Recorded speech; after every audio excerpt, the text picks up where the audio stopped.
오늘은 성경에서 가장 비통한 그런 한 장면입니다.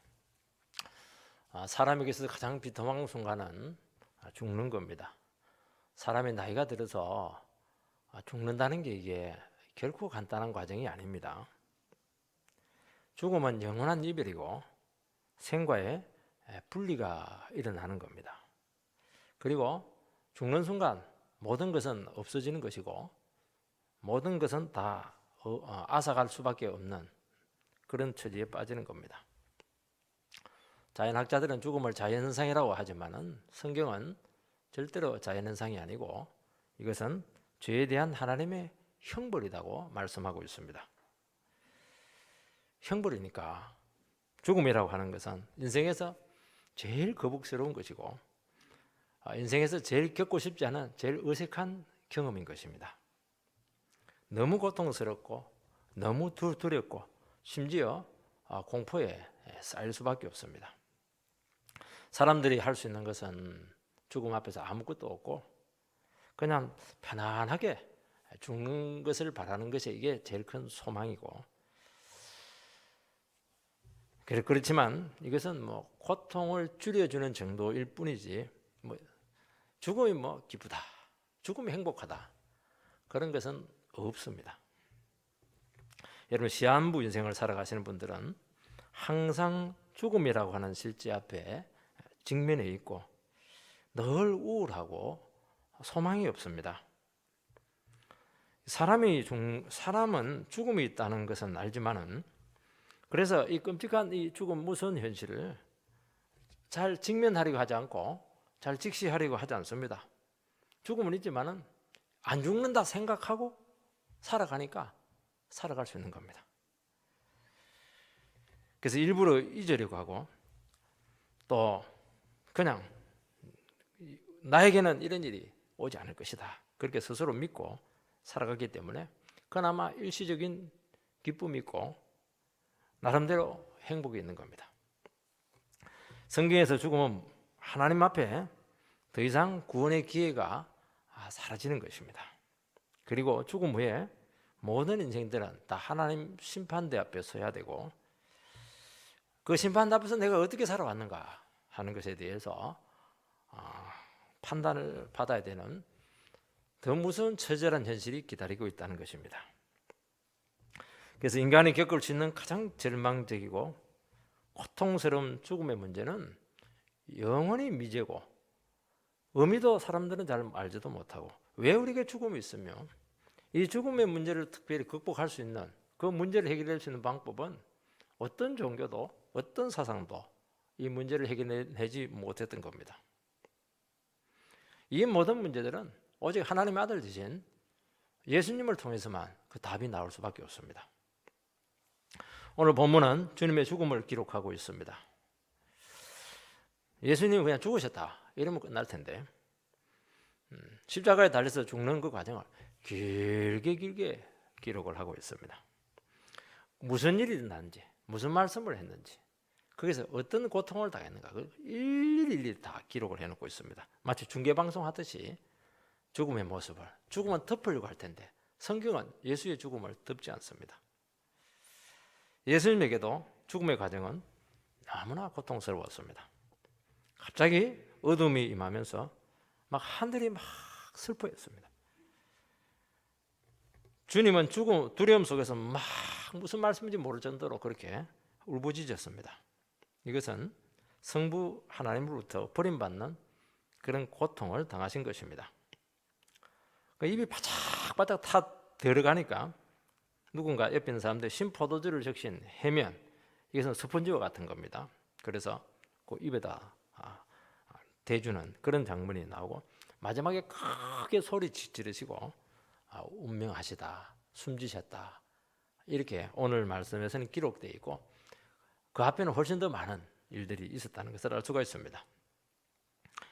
주님의 이 죽음의 과정을 생생하게 기록한 이유는 그 죽음이 하나님의 아들 되신 예수님에게도 절대로 간단한 문제가 아니었다는 겁니다.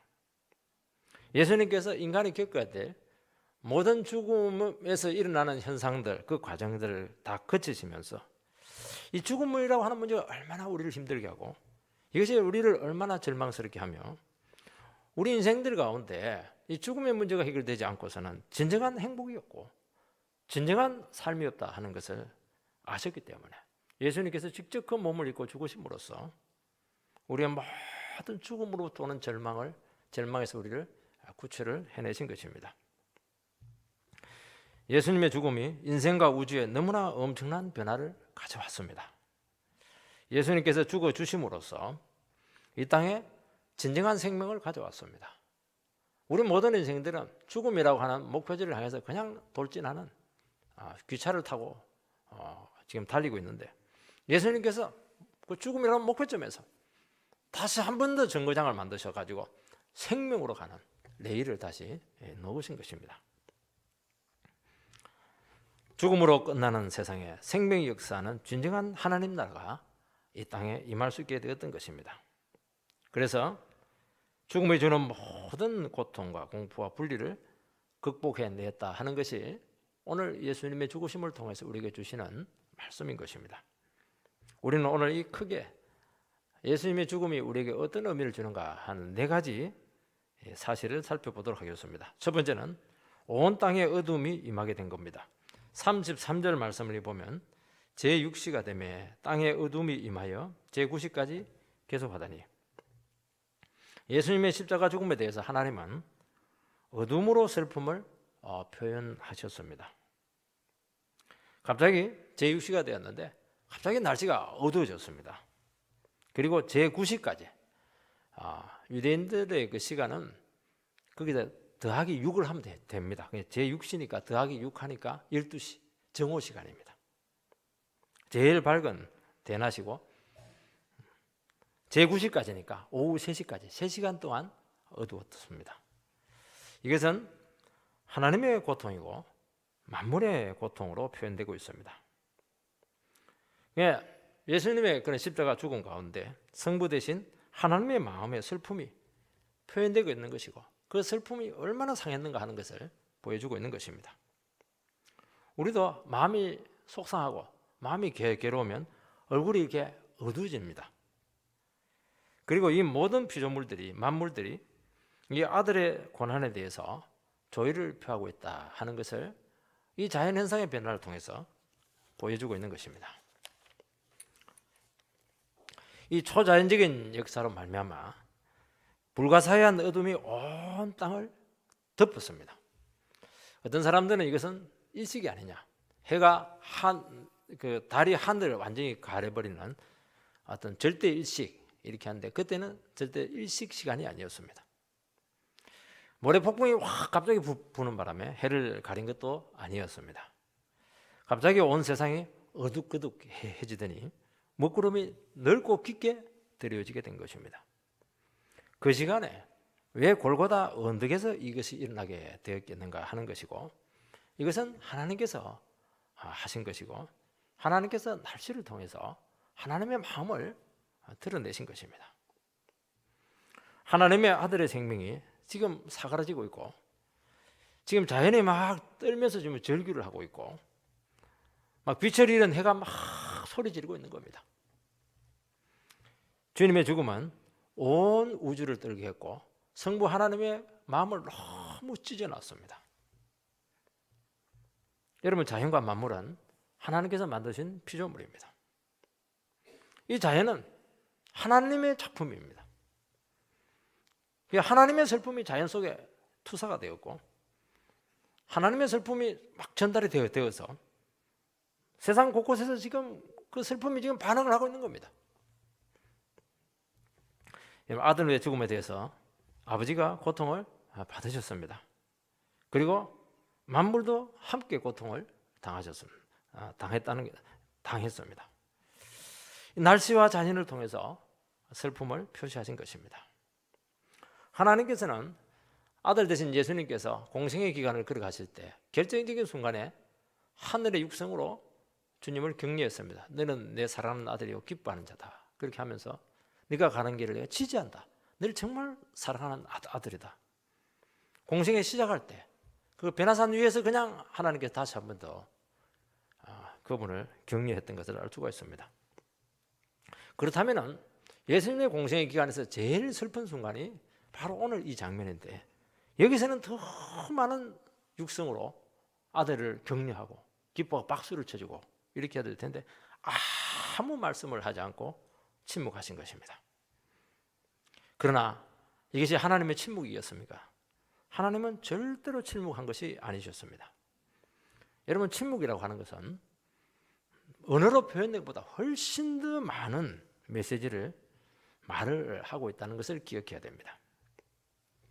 침묵은 말로 표현할 수 없는 그 의사를 전달합니다. 말로 딱 표현되는 것은 그 말만 의사 표현한 겁니다. 말을 하지 않는 것은 그 말로 표현할 수 없는 너무나 많은 것들이 있기 때문에 말로 표현할 수가 없는 겁니다. 그래서 우리가 억장에 무너질 때 말로 내 표현할 수가 없다고 뭐 그렇게 답답한 심정을 고백하지 않습니까? 여러분, 인간의 언어로 표현할 수 없는 하나님의 의사이고 하나님의 감정이고 하나님의 심정이 들어있는 것입니다. 사랑하는 아들을 내어주시는 그 고통을 성부 하나님께서 지금 겪고 있는 것입니다. 인간의 지금 죄 때문에 아들이 지금 고통을 당하고 있는데, 그래서 아버지가 그 사랑하는 아들을 지금 내어주고 있는데, 문제는 뭐냐니까, 난 너희들을 사랑하기 위해서, 너희들을 구원하기 위해서 내 천하보다도 온 우주와 바꿀 수 없는 이 아들을 그 십자가에 찢겨질 정도로 내어주고 있는데, 인간들은 전혀 그것을 이해하지 못하고 받아들이고 있지 못하는 겁니다. 여러분, 우리 인생에 있어서 나는 너무 사랑하고 나는 그들을 위해서 그렇게 희생을 하고 이렇게 했는데도 불구하고 그 본의가 이해되지 못하고 도리어 오해를 받고 조롱을 받고 배척을 받고 이렇게 할 때 그건 뭐 어떻게 말로 표현할 수는 없고 마음이 그렇게 섭섭하고 고통스러운 겁니다. 인간은 주님의 십자가를 보면서도 전혀 그 고통에 대해서 공감하지 못하고 만물들은 같이 슬퍼하는데, 만물들은 그냥 잎사귀들도 가슴이 막 파래지면서 떨고 있는데 인간은 뭐 한번스럽게 전혀 거기에 대한 감각이 없는 겁니다. 이해를 전혀 하지 못하는 겁니다. 하나님이 죄인을 사랑하시고 구원하기 위해서 독생자를 버려야 되는 그 아버지의 심정을 전혀 지금 모르고 있는 겁니다. 도리어 비열했고 해서는 안 되는 그 독한 말로 그냥 아버지의 마음을 그냥 찔렀고 그 아들의 고통을 그냥 가중을 시켰던 것이고, 그 비통함이 이 날씨의 변화를 통해서 나타나게 됐다는 겁니다. 여러분, 오늘 우리 인간의 문제는 하나님을 이해하지 못하는 겁니다. 하나님의 마음을 전혀 읽어내지 못하는 겁니다. 하나님의 사랑을 전혀 모르고 있습니다. 하나님께서 우리 인생을 인도하시는데 얼마나 놀라운 계획을 가지고 긴 안목을 가지고 우리를 한 걸음 한 걸음 인도하시는 거예요. 그걸 이해하지 못하고 당장 눈에 뜨는 이익이 생기지 않으면 그냥 하나님을 모른다고 배척하고 해서는 안 되는 그런 불신앙적 말을 그냥 쏟아내놓고 있는 겁니다. 여러분, 인간의 문제는 하나님 분명히 우리에게 복을 주시고 잘되게 하시고 좀 하나님 뜻을 나타내는 선한 도구로 우리를 빚으시는데 끝내 그것을 모른다는 사실입니다. 그게 막 할당 미칠 지경인 것입니다. 이해할 수 없는 일이 생기면 어떻게 하면 제일 먼저 하나님을 의심합니다. 하나님은 살아계시지 않은가 봐. 하나님은 나를 사랑하지 않아. 이게 막 천마디입니다. 하나님 막 동네북이세요. 하나님은 나를 버렸어. 별것 아니에요. 조금 안 좋은 소리 듣고 이렇게 하면 그냥 오해를 하는 겁니다. 우리 인생을 살아가다 보면 이해할 수 없는 끔찍한 일들이 생길 수가 있는 겁니다. 그러면 어떻게 합니까? 하나님이 살아계시면 우리 집안에 이런 일이 생길 수가 있나? 온갖 저주를 다 퍼붓고 막 하나님 그냥 너무 기분 나쁘도록 그렇게 막 등을 확 돌려버리는 게 우리 인생들의 문제라는 겁니다. 교회에서도 너무 상처를 잘 받습니다. 목회자 때문에 큰 시험을 받기도 합니다.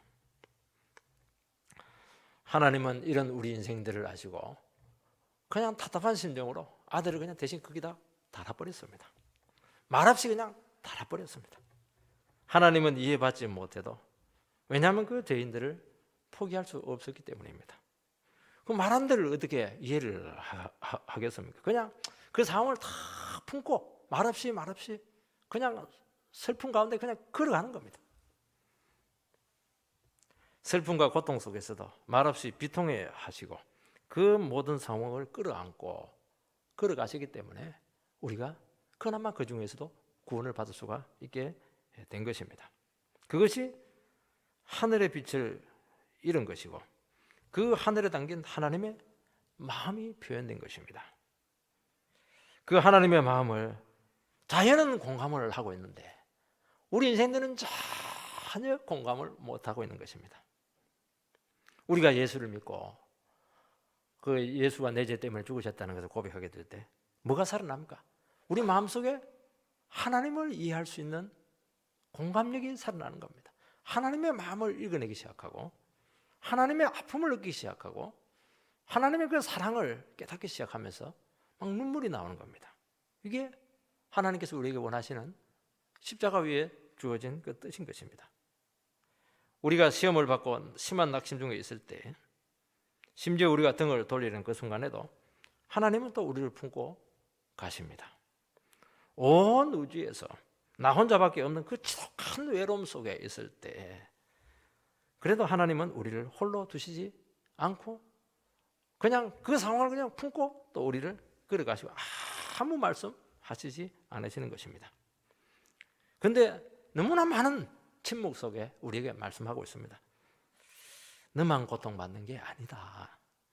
하나님이 더 고통받고 있다. 너가 이것을 조금이라도 깨달으라. 지금 계속 우리에게 이 말을 하고 있는 것입니다. 너만 던져진 게 아니다. 나는 내 아들을 그냥 가장 외로운 장대 위에 달아서 던져버렸다. 이것이 우리로 하여금 새로운 용기와 힘을 준다는 겁니다. 하나님이 사랑하고 있고 절대로 너를 버리지 않고 있고 너는 나란 정말 너를 구원하기를 원하고 있고 난 내 심정을 너에게 그 절대적인 외로움 가운데 있는 너에게 나의 마음을 너에게 좀 전하고 싶다. 봐라, 너 주위에 있는 모든 자연들은 슬퍼하고 있지 않느냐? 너도 그 슬픔에 같이 공감해라. 내가 웃을 때 너도 웃고 내가 슬퍼할 때 너도 슬퍼하고 또 우리 그렇게 한번 회복돼야 되지 않겠는가? 지금 그 말씀을 하고 있는 겁니다. 그 절망적인 고통 속에 있을 때 아들을 내어주면서 말없이 울고 계시는 그 주님의 심정을 우리는 조금이라도 이해하고 공감하기를 그렇게 주님께서는 바라시는 것입니다. 여러분, 말 없는 침묵 속에 담긴 이 주님의 메시지를 읽어내는 귀한 성도들이 되시기를 바랍니다. 너만 괴로운 게 아니다는 거예요. 너만 슬픈 게 아니고 너만 외로운 게 아니라는 겁니다. 나는 더 고통당하고 있고 너 밤새도록 괴로워하고 있지. 나는 그냥 십자가에서 막 찢어지는 고통을 당했다고 우리에게 말씀하고 있는 것이고 이것이 우리에게 위로가 되고 이것이 우리에게 힘이 되고 이것이 우리 인생을 살아갈 수 있는 그런 동력을 제공하는 것입니다. 그 이유가 뭡니까? 우리를 사랑하기 때문입니다. 성경에서 이 흑암은 빛이시고 어두움이 조금 더 없어진 하나님께로부터 이게 분리를 상징합니다. 그래서 성경에 보면 바깥 어두운 곳에 너희들을 두어서 이를 갈게 하리라 이런 아주 살벌한 표현들이 나오는데 바깥 어두운 곳을 꼭 지옥이라고만 할 필요는 없습니다. 하나님의 인재와 사랑의 빛으로부터 철저히 단절된 곳, 절대적인 단절이 된 곳은 사실은 지옥이 맞습니다. 그래서 지금도 마찬가지예요. 은혜로부터 철저히 단절된 그곳은 바깥 어두운 곳입니다. 예수님께서는 영문 밖에 가서 십자가에 달리셨던 것을 알 수가 있습니다. 그건 뭐냐니까 어두운 가운데 철저히 내던지진 하나님으로부터 철저히 차단된 그런 절대적인 외로운 상태에서 예수님께서는 십자가에 달리신 것입니다. 그 이유가 무엇입니까? 우리 죄악이 하나님의 얼굴빛을 그렇게 흐렸기 때문에 이런 현상이 왔다는 겁니다. 두 번째는 성부로부터 버림받고 있습니다. 34절 말씀을 읽어보면 제9시에 예수께서 크게 소리 지르시되 엘리 엘리 라마 사막다니 하시니 이를 번역하면 나의 하나님 어찌하여 나를 버리셨나이까 하는 뜻이라. 오후 3시 죽기 전 갑자기 예수님께서는 큰 비명을 지르셨습니다. 그 비명의 내용이 뭐냐? 엘리 엘리 라마 사막다니 번역하면 나의 하나님 어찌하여 나를 버리셨나이까. 그러니까 엘리 엘리 라마 사막다니는 그 당시 아람어죠. 일상적으로 쓰는 그 그 언어입니다. 그러니까 번역을 이렇게 하고 있는 겁니다. 지금 아들은 아버지로부터 철저히 버림을 받고 있습니다. 여러분, 인간이 받는 가장 고통스러운 것 중에 하나가 버림을 받는 겁니다. 부모로부터 버림받는 거 얼마나 고통스럽습니까? 주님은 버림받았다 하는 느낌을 받은 것이 아니고 실제로 아버지로부터 철저히 버림을 받으셨던 것입니다.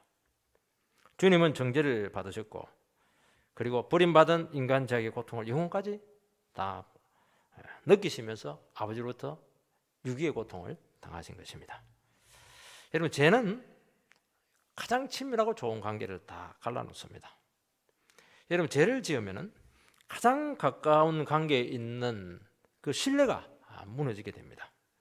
그리고 어색해지고 부담스러워지고 공존이 불가능해집니다. 부부간의 신뢰가 깨지면 어떻게 되느냐? 신뢰하면 뭐 한 몸이죠. 부부간에 신뢰가 깨지면 같이 밥상을 두고 밥을 먹는데 그 밥상 중간에 그냥 벽이 하나 딱 쳐져 있는 것 같아요. 이렇게 거리는 짧은데 심리적으로는 막 너무 하늘과 땅 차이로 갈라놓습니다. 이게 왜 그렇느냐 하니까 죄가 그렇게 갈라놓는 것입니다. 그래서 모든 친밀한 관계를 다 단절시키는 것입니다. 그래서 이 죄라고 하는 것은 사랑의 관계의 모든 자연스러움을 다 빼앗아가는 것을 알 수가 있습니다. 오늘 세상에 온통 분리와 단절이 생기고 있는 것은 옆에 있는 사람 아무도 안 믿습니다. 옆집에 누가 사는지 아무도 모릅니다. 한 발자국인데 딱 한 뼘인데 그냥 뭐 심적인 거리는 너무 먼 겁니다. 그것은 딱 하나 이유입니다. 하나님께로부터 버림받은 죄인들이기 때문입니다. 우리는 뭐 그것을 극복하기 위해서 막 서로 하나 되자, 클럽을 만들자, 연합 모임을 만들자, 우리 형제를 강조하고 서로 삶을 공유하자. 결국에는 나중에 뭐 서로 헐뜯고 헤비 문제로 그냥 싸우고 막 등살이 나고 안 되게 돼 있습니다. 왜냐하면 인간은 원래 근본이 죄를 지어서 하나님께로부터 버림받은 죄인이기 때문입니다. 그래서 하나님과 관계 회복이 돼야 그다음에 부부 관계 회복이 되는 것이고, 하나님을 사랑하고 하나님 관계 속에 들어와야 그때 그냥 가족이 하나 되는 것이지, 하나님 해놓고 나서 아무리 해도 안 되게 돼 있습니다. 반드시 깨지게 돼 있습니다. 왜냐하니까 우리 근본이 하나님께서 버림받은 죄인이기 때문에 그걸 치료해야 된다는 겁니다. 여러분, 죄는 분리와 단절을 가져왔습니다. 다른 영혼의 잘못을 우리 바로 잡아주는 것이 안 되는 이유는 죄를 인정하지 않고 바른 얘기하면 다 반발하기 때문에 그렇게 하는 겁니다. 왜 반발합니까? 그 사람을 못 믿으니까 반발하는 겁니다. 네가 뭔데 나에게 이래라 저래라 하냐고, 네가 하나님이냐, 그렇게 나오기 때문에 아무리 좋은 말해도 상관이 없는 게 말을 하지 말아야 되는 겁니다. 여러분, 잘잘못을 따지고 지적한다고 해서 사람이 바뀌면은 세상에 어떻게 이렇게 될 수가 있겠습니까? 그러면 그럴수록 더 반발하고 더 사이가 나빠지는, 고립해 있는 것을 아마 여러분들은 많이 경험하게 될 겁니다. 그거는 결국에는 십자가 사랑으로 돌아와서 내가 하나님 앞에 다시 받아들여지는 그런 과정을 거쳐야 되는 겁니다. 주님은 성부로부터 버림받았을 때 그 버림받음 속에 하나님의 그 진노를 그분은 친히 보셨던 것입니다. 인간 제가 가지고 온 그 하나님의 그 심판, 그 저주가 아들에게 막 그냥 부어지고 쏟아졌던 겁니다. 여러분, 진노라고 하는 것은 인격에서 나오는 겁니다. 화를 내고 진노하면 관계가 막 끊어지는 겁니다. 여러분, 조직이나 직장에서도 뭐 괘씸죄에 딱 걸리게 되면 그 사람이 아무리 실력 있고 그 사람이 아무리 능력이 있어도 아무 상관없어요. 성진 누락, 택함에서 철저히 제외되고 모든 좋은 곳에서 제외가 되는 아마 아픔들을 겪어보신 분들이 계실 겁니다. 그러니까 우리 인생 가운데 일어나는 모든 제외됨, 밀려남, 끊어짐, 이 아픔은 우리를 하여금 평생 원한으로 남게 하고 그냥 고통으로 사무치게 하는 그런 아픔을 우리에게 주는 것입니다. 하나님의 이 진노는 인간이 막 분노로 화내는 것하고 또 다른 겁니다. 인간은 막 파괴적인 이런 분노를 자아내게 되는 것인데, 하나님은 그 죄에 대한 형벌의 진노를 내리시는 것입니다. 그래서 하나님 앞에서 이 진노라고 하는 것은 하나님께서 인간의 죄를 얼마나 혐오하고 있고, 그 인간의 죄라고 하는 것이 얼마나 모든 귀한 축복들, 좋은 것들을 다 잃게 했는가, 그 좋은 존귀함들이 다 사라지게 한 그 원인이다 하는 것을 절절하게 느끼도록 하나님의 진노가 퍼부어진 것입니다. 여러분, 하나님은 우리 죄에 대해서, 우리 불신에 대해서 진노하십니다. 그것을 한번 겪어보면 하나님이 나의 죄에 대해서 이렇게 싫어하는구나, 나에게 거룩하지 못한 그 부분에 대해서 이렇게 힘들어하는구나, 그 지옥불이 느껴질 정도로 그렇게 우리가 그 한번 맡아보고 느껴보고 경험해 보면 제가 이렇게 무슨 것이구나 하는 것을 우리가 아는 것입니다. 말로 되는 게 아닙니다. 그 진노가 아들에게 그냥 다 쏟아진 겁니다. 그 순간 아들은 성부와의 그 모든 좋은 관계들, 그 친밀함들, 존귀한 지위들을 한순간에 다 잃게 되었습니다.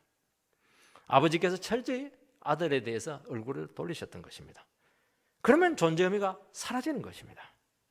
성부와 좋았던 그 엄청난 관계들, 그만큼 공포로 절규로 뜨르게 되었다는 것을 알게 됩니다. 그래서 크게 소리 지르시고 운명했다는 겁니다. 얼마나 고통스러웠으면 소리를 지르겠습니까? 주님은 우리가 당해야 될 고통을 직접 감당했습니다. 하나님과 바른 관계를 맺고 모든 아름다운 그 관계가 다시 한 번 더 회복되기를 그렇게 바라시면서 우리가 당해야 될 고통을 예수님께서는 당하신 것입니다. 그렇게 함으로써 영원히 버림받을 수밖에 없는 그 인생들 속에 다시 하나님이 받아주신다, 팔을 벌리고 나에게로 와라, 그런 은총을 우리에게 허락하신 것입니다. 여러분, 십자가는 진정한 은혜와 관계의 회복을 가져오는 것입니다. 더 이상 저주와 단절과 소외 상태에서 너희들의 인생을 살지 않을 수 있게 되었고, 사랑과 은총 가운데 너희들 들어갈 수 있게 되었다. 그렇게 의심할 필요 없고, 그렇게 미워할 필요 없고, 그렇게 남남처럼 고립해서 살 필요 없고, 얼마든지 풍성하고 아름다운 신뢰관계 속에서 서로 믿으면서 살아갈 수 있는 내 새로운 인생을 너희들에게 줄게. 그 부분에 더 이상 싸우지 말고 너희들 정말 한 몸처럼 그렇게 아름답게 사랑하면서 살아가도록 나 너희들 가정에 축복을 줄게. 지금 그 말씀을 우리에게 하고 있는 것입니다. 모든 두려움과 공포와 절규는 다 물러가고 용납과 인정과 받아들임을 경험하게 하신다는 겁니다. 여러분, 이것이 나와 하나님 관계에서 먼저 이루어져야 되는 겁니다. 내가 하나님 앞에 들어가야 되고, 내가 하나님 앞에서 있는 모습 그대로 용납이 되어야 되고, 용서함을 받게 될 때 이것이 사회적으로 확대되는 그런 관계 속에 들어가는 것입니다. 그래서 이런 받아들임을 경험한 영혼들은 절대로 세상 살아가면서 결정적인 좌절하지 않습니다. 결정적인 낙심에 빠지지 않습니다. 물론 약간 그렇게 하죠. 그래도 하나님이 나를 받으시고 나를 있는 모습 그대로 인정하시고 축복하시고 나를 붙들고 있는데 뭐가 들을 것이 있겠습니까? 성부는 성자가 버림받음으로 죄인을 구원했습니다. 자기 백성을 건지는 것이 하나님의 진심이고 소원이었다는 것을 죄인들에게 만천하에 공개적으로 선포하신 것입니다. 그것을 아들은 알았습니다. 아버지가 아들을 내어주는 아버지의 고통과 슬픔을 아들은 그대로 다 인지하셨습니다. 그리고 아버지로부터 찢겨나가는 고통 이상의 정말 아들이 얼마나 가슴이 아팠겠습니까? 그 성부의 그 아들을 버리는 그 고통이 더했다는 겁니다. 아들이 아버지로부터 찢겨져 나가는 그 고통도 있었지만 사실은 더 고통스러워했던 분은 아버지가 아들을 내어줘야 되는 그 찢겨지는 그 울부짖음, 그 고통을 아들이 그대로 이해를 한 겁니다. 여러분, 십자가는 고통입니다. 정말 세상에 이런 고통이 없습니다. 고통으로 꽉 차 있는데 사랑입니다. 사랑으로 가득 찬 고통, 고통으로 가득 찬 사랑, 고통과 사랑이 여기서 막 어울려져 있는 겁니다. 바로 이것이 새 생명을 가져오게 했습니다. 주님의 처절한 고통이 우리에게 생명을 탄생시켰습니다. 여러분, 누가 죽어야 누가 사는 겁니다. 내가 죽어야 다른 사람이 사는 겁니다. 내가 죽으면 되는 겁니다. 오늘 우리는 내가 죽지 못해서 지금 모든 문제가 다 생기는 겁니다. 누군가를 살리는 고통은 사랑으로 가능합니다. 여러분, 불평 원망으로는 생명이 오지 않고 죽음밖에 남는 게 없습니다. 죽음은 슬프고 고통이지만은 그 죽음의 그 신비한 힘과 비밀이 있다는 것을 이 십자가 예수의 죽음을 통해서 우리는 알 수가 있습니다. 여기에 사랑이 있고, 여기에 생명이 있고, 여기에 새 출발이 있고, 여기에 용납이 있고, 용서가 있고, 거기 인생의 모든 비밀들이 거기에 다 농축돼서 들어있다는 겁니다. 그래서 우리가 십자가 죽음 앞에 있을 때 용서하고 싶어지고 사람이 그냥 너그러지는 겁니다. 집착과 원망을 내려놓을 수가 있습니다. 사람이 고귀해지기 시작하면서 그때부터 생명의 향기가 나게 되는 겁니다. 그래서 그분 앞에서 사랑이 무엇인가 깊이 가르쳐 주시고 점점 사랑의 농도를 더해주는 것입니다. 암으로 시한부 인생으로 투병하시는 영혼들 한 번씩 만나보면 참 이렇게 분리가 되는 것을 알 수가 있습니다. 어떤 분들은 막 고통스러워서 울부짖기만 하시는 그런 분들이 있는데 그 고통 속에서 하나님의 사랑을 체험하신 그런 분들이 있습니다. 그렇게 죽음의 고통의 그늘 아래 살아가는데도 불구하고 그 성부의 사랑, 주님의 사랑을 진실로 깨닫고 그 사랑으로 꽉 채워진 그런 영혼들을 바라보게 될 때 이야, 하나님의 사랑이 이 정도까지 깊이가 있고 풍성하다 하는 것을 알게 됩니다. 어느 누구도 사랑할 수 없는 사랑을 그 시한부 몸을 가지고 사랑을 합니다. 어느 누구도 할 수 없는 그 사랑의 언어를 그 시한부 입술을 통해서 증거를 한다는 것을 알 수가 있습니다. 여러분, 고통은 절대로 축복이 아닙니다. 저도 고통당하는 거 원치 않습니다. 죽음은 싫습니다. 감당하기 어려운 인생 최고의 시험입니다. 그러나 고통을 통해서 깨닫는 은혜가 있다고 말씀하고 있습니다. 보석 같은 뭔가를 깨닫는 겁니다. 죽음의 고통 중에 주님만 바라보는 자만 받게 되는 그 깨달음인 것이죠. 그래서 그 고통은 처절하지만 가장 위대한 뭔가를 만들어내는 겁니다. 여러분, 모든 소망은 하나님께 있음을 고백합니다. 그래서 고통 중에 만난 그 하나님, 죽음 앞에 체험한 그 하나님을 통해서 우리는 많은 인생의 비밀을 알아낼 수가 있고 우리가 지금 해결하지 못하는 그 수많은 장벽들, 그냥 엉클어져 있는 인생의 실타래들을 여기서 다 풀어낼 수 있는 겁니다. 어디 가서 풀겠습니까? 법원에 가서 풀겠습니까? 상담소에 가서 그 문제를 절대로 안 풀립니다. 주님 십자가, 그 절규하는 그 십자가 위에 그 음성을 들음으로써 우리는 모든 인생의 모든 문제가 해결될 줄 믿습니다. 거기서 힘을 얻습니다. 여러분, 큰 산의 정상은요, 물론 요즘 뭐 길을 닦아가지고 올라가지만 진짜 큰 산은 길 못 닦아요. 왜냐하면 뭐 절벽이니까요. 절대로 빠른 길로 갈 수 없습니다. 가파르면 가파를수록 둘러서 가야 됩니다. 가파르면 가파를수록 좁고 험한 길을 걸어가야 되는데 그냥 한나절 내내 걸어도 100m를 못 걸어간다, 막 그런 제가 기사도 읽어봤습니다. 그래서 한 걸음 한 걸음 고통 가운데 그렇게 걸어갈 때 안전하고 완벽한 겁니다. 거기서 위대한 산을 정복할 수가 있는 겁니다. 여러분, 사랑으로 가득 차는 고통이 어떻게 낭만일 수가 있겠습니까? 그러나 사랑으로 하는 그 십자가 고통이 생명을 낳습니다. 거기서 어렵고 힘들지만 인생의 그 큰 산을 우리가 정복을 해야 되는데 어떻게 정복을 하겠습니까? 우리는 막 비행기 타고 싹 올라가고 싶은데 그건 없습니다. 내 발로 한 걸음 한 걸음. 우리의 인생의 절벽이 너무 거칠고 힘들면 더 걸어서 그래도 막 눈물 흘리면서 사랑받으면서 한 발자국 한 발자국 위에 가면서 걸어가면 반드시 그 위대한 산을 우리가 정복을 하게 될 것이고 우리 인생의 최고의 위대한 순간이 반드시 온다고 말씀하고 있는 겁니다. 우리가 이 주님의 사랑을 조금이라도 흉내를 내시기 바랍니다. 그러면 정말 위대한 변화가 오게 될 겁니다.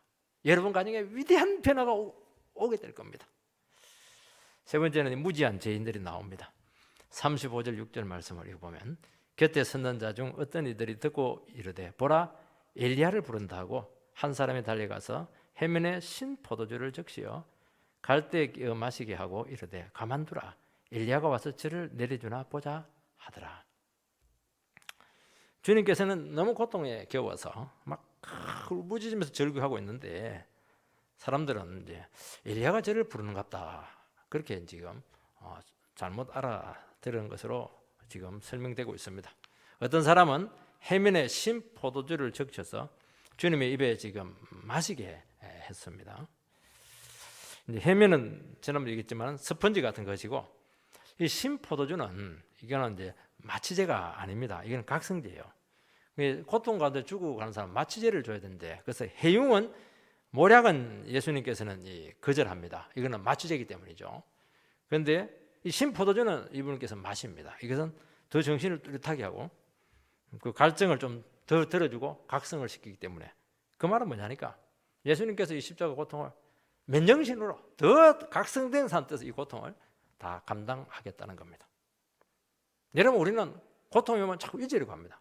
자꾸 술을 먹고 자꾸 텔레비로 가가지고 막 그 현실을 자꾸 잊어버리려고 하는데 그것은 이 십자가 정신하고 맞지가 않습니다. 더 맨정신으로 더 각성을 해서 그 고통의 현장을 체험해서 그 현장에 주님을 초청하게 되게 될 때 거기서 위대한 생명이 나타나고 거기서 위대한 비밀이 열리고 거기서 복음이 열린다는 것을 말씀하고 있는 겁니다.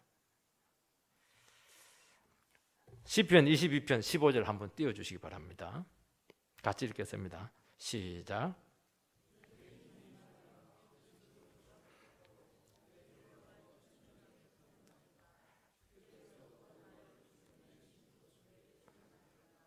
바로 이 시편 22편 15절 말씀의 성취입니다. 내 힘이 말랐습니다. 되게 힘이 빠졌다. 내가 진이 빠졌다. 배터리가 떨어졌다. 이렇게 하는데 이거는 그걸 훨씬 능가하면 내 힘이 말랐다. 마른 장작처럼 바짝 말라버렸습니다. 도대체 생명이라고는 찾아볼 수 없는 그런 지경까지 가게 되는. 그러니까 죽어가면서도 막 나무 장작처럼 바짝 말랐다는 겁니다. 그리고 질그릇 조각처럼 질그릇 좋지 못한 투박한 그릇인데 그 막 조각이 몸이 그냥 조각조각 났다는 겁니다. 우리는 막 너무 힘들면 내 몸이 막 산산조각 났다 그렇게 표현하는데 우리 몸이 원래 뭐 질그릇이지 않습니까? 이 몸이 그냥 그나마 막 탁 깨지는 겁니다. 내 해가 이 천장에 막 붙어가지고 막 바짝바짝 지금 타고 있는 겁니다. 주께서 또 나를 죽음의 진토 속에 두셨나이다. 바로 탁 죽으면 될 텐데 그 죽음을 길게 끌고 가는 겁니다. 진토 속에서 그냥 죽음을 탁 느끼면서 그 고통을 탁 깨달으면서 입이 바짝바짝 타고 힘이 막 쫙 빠지면서 막 내 몸이 그냥 완전히 그냥 난도질 당하고 이렇게 조각 나는 그 모든 고통을 겪으면서 주님께서는 그 진토 위에 그렇게 고통스러웠다는 것을 알게 되고 이 다윗의 고백인데 그것을 예수님께서는 십자가에서 그대로 자기에게 끌고 왔던 겁니다. 주님은 고통의 순간에도 하나님의 말씀을 묵상하시고 말씀을 붙드시고 그 말씀을 성취하셨습니다.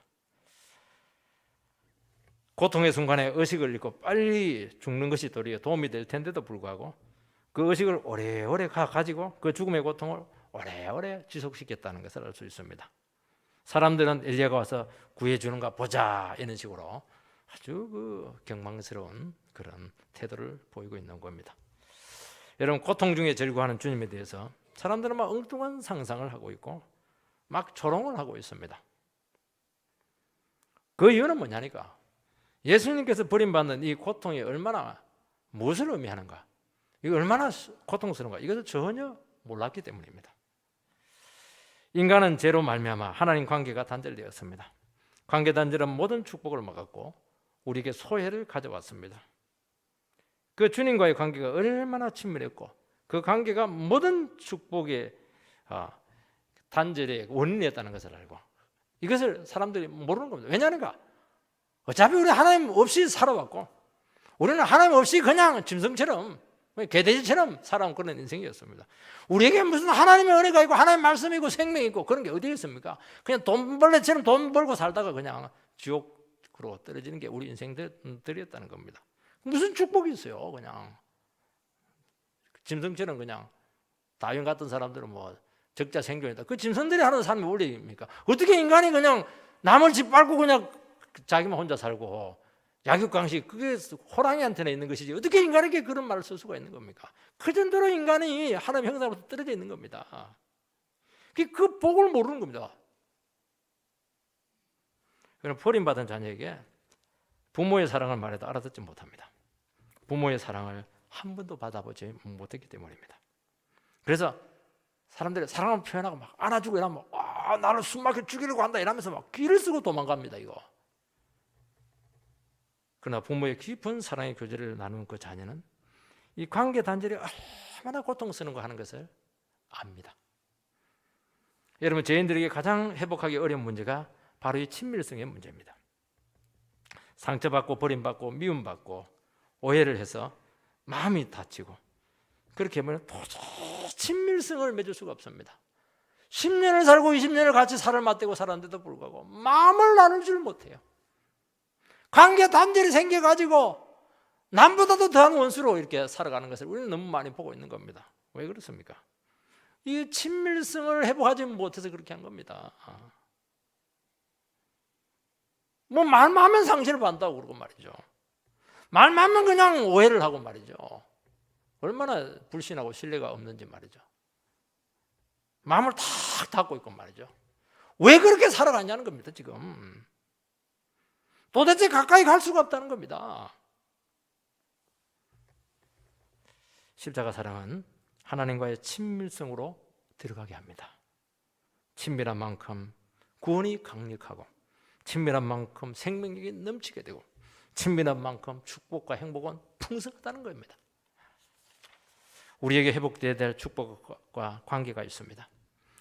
여러분, 크리스찬들이 풍성하지 못하고 속이 좁고 이해 폭이 넓지 못한 것은 결국에는 이 관계의 단절의 소에서 오는 것입니다. 주님과의 소외는 우리 인생을 너무나 황폐하게 만들었습니다. 우리 다시 시작해야 될 줄 믿습니다.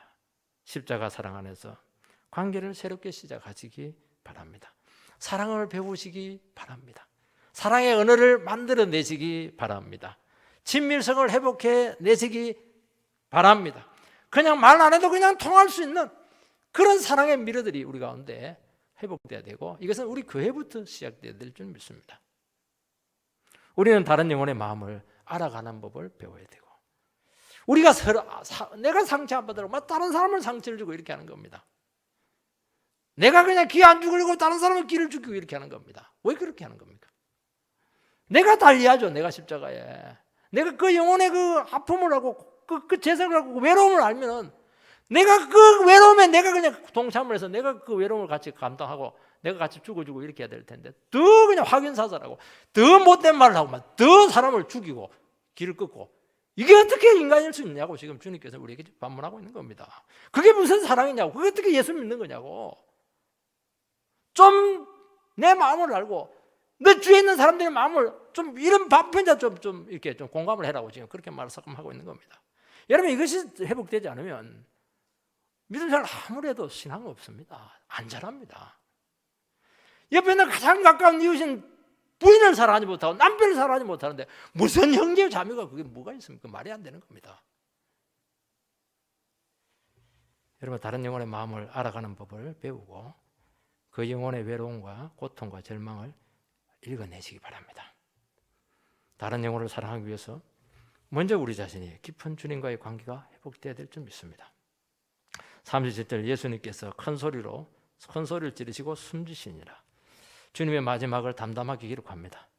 성경은 예수의 죽음을 미화하지도 않고 기적을 보여주지도 않고 영웅화하지도 않습니다. 숭배자처럼 막 그렇게 하지도 않습니다. 그냥 담담하게 그냥 큰 소리 치고 숨지셨습니다. 그렇게 간단히 끝을 내고 있습니다. 우리나라는 죽음을 뭐라 합니까? 돌아가셨군요. 그렇게 하는 겁니다. 죽고 죽지 않은데 어쩔 수 없이 죽음의 운명을 맞이했군요. 그렇게 표현하는 겁니다. 어떤 분들은 막 죽음 앞에서 막 살고 싶어도 막 발버둥 쳐가지고 죽을 때 이게 몰골이 좋지가 못해요. 여러분, 주님의 죽음은 운명의 맡김이나 수동적인 수용이 아닙니다. 적극적으로 죽음을 맞이했습니다. 숨지시다, 이것은 이제 자발적이고 능동적인 의미를 가지고 있습니다. 강압이나 타력, 불가항적인 상황에 의한 포기가 아니고 기꺼이 생명을 스스로 포기한 겁니다. 자발적으로 자기 생명을 내어놓으신 것입니다.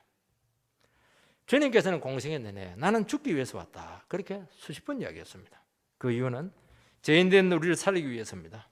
죄의 싹선 사망이고 그 사망을 깨뜨리시기 위해서 그 귀한 생명을 내어놓으신 것이고, 이것이 우리에게 엄청난 신앙의 통찰력을 제공해 주는 것입니다. 여러분, 진정한 생명의 역사는 자발적인 자기 포기를 통해서, 자기 죽음을 통해서, 자기 내어놓음을 통해서 온다는 것을 믿으시기 바랍니다. 우리는 자기 주장으로 나가요. 자기 세움으로 나갑니다.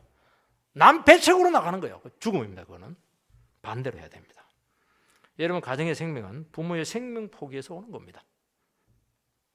겨울이라 하는 이 죽음의 계절을 통과한 나무가 봄이 되면 생명의 싹을 내는 겁니다. 겨울이기 때문에 이 아름다운 이 봄이 오는 겁니다. 자기 버림, 자기 포기, 자기 떠남이 있는 곳에 그게 생명의 역사가 일어난다는 겁니다. 하늘의 미랄이 땅에 떨어져 그대로 있으면 알갱이로 남지만은 썩으면 많은 열매를 맺느니라. 여러분, 교회는 어떤 곳이냐? 썩어짐의 영성이 회복되는 곳입니다. 팍 썩어야 됩니다. 된장처럼 팍 썩어야 맛이 나는 겁니다. 장맛이 나는 겁니다. 알갱이로 있으면, 도드라져 있으면, 지각이는 똑똑한지 모르겠지만 그 아무 쓸모 없습니다. 걸림돌입니다.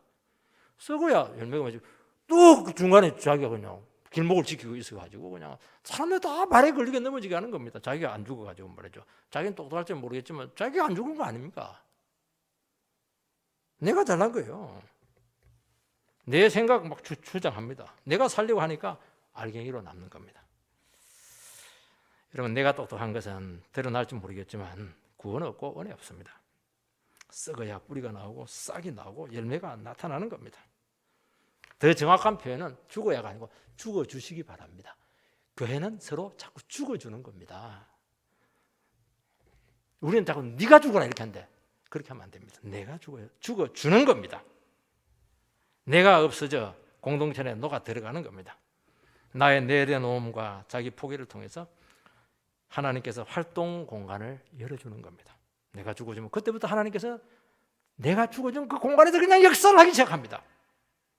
마음껏 역사할 수 있는 여지가 생기는 겁니다. 내가 살아있으니까 하나님의 비집고 들어올 틈이 없는 겁니다. 여러분, 자기 내려놓음과 자기 포기는 절대적으로 손해가 아니고 그것은 인생 최고의 투자라고 말씀하고 있습니다. 이처럼 수지 맞는 인생 투자가 어디 있습니까? 물론 힘들겠지만 생각에 따라서는 제일 쉬운 방법입니다. 돈이 드는 겁니까? 뭐 일을 해야 되는 거 아니에요. 나를 딱 내려놓으면 끝나는 겁니다. 하나님께 자기 자신을 드림으로 후회했다고 고백하는 영혼 없습니다. 기대하지 못하고 생각지도 못한 엄청난 열매로 하나님께서 결과를 주실 것입니다. 그래서 이 모든 것은 은혜로밖에 설명할 길이 없습니다.